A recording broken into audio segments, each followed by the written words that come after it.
is a holy land in India where Buddha stayed so many years. Over 20 years Buddha spent after his enlightenment. There is very rich devotees, and his Dharma patterns, and known as Ananda Pandakas.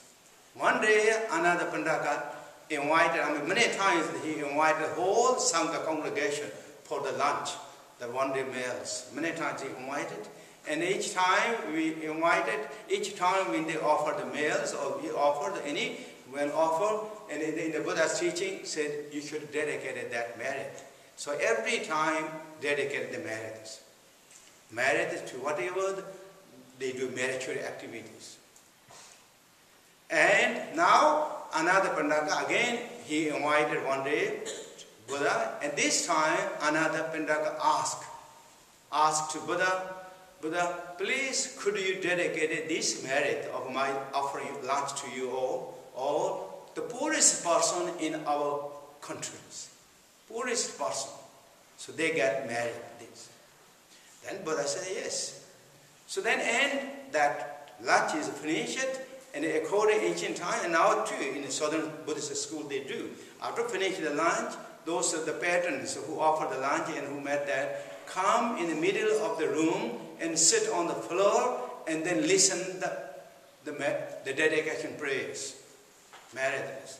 So another Pandaka and his family member came right in front of the Buddha and sit on the floor and listened Buddha's dedication prayers. And Buddha dedicated to who?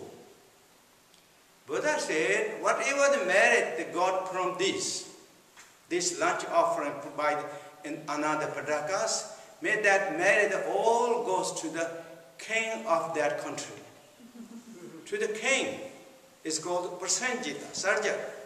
So then all that finished, and everything dedication finished, and then another Pandaka came up to Buddha very politely asked, Buddha, I ask you to dedicate the merit, the poorest person in our country, and you dedicate the merit to the richest and powerful person in the country.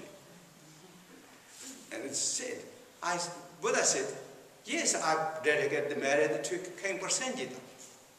Why? He is the poorest person in our country. Even though he has everything, still is not enough. He's always craving. Always craving.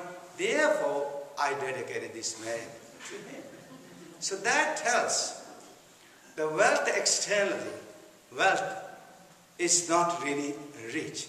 Heart has to be rich. If your heart becomes rich, and the external wealth, if you have rich, then it's excellent.